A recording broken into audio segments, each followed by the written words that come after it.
Step 3 is an easy part of the process. It's just replacing the text in the copy that you've made with your own information, your own words. Make sure that they're simple, clear, concise words that make sense. Put lots of pictures, screenshots, detailed instructions. Arrows are helpful, and you can change the content of these arrows by just simply clicking on them and then changing it in the drawing.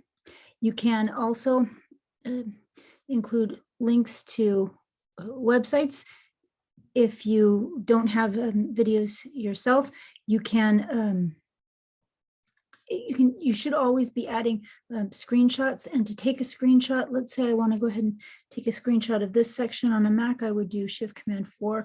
On a PC, I'd click the snipping tool, and then I would take a screenshot of the area, copy, and then paste that screenshot right here into the document.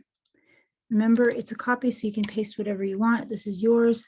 Then you can take your any of the pictures that you add. We'll do a wrap text there. Make sure to always put borders on any photo that you have. A 2-point border is a good thing. And now I have another picture I could add. So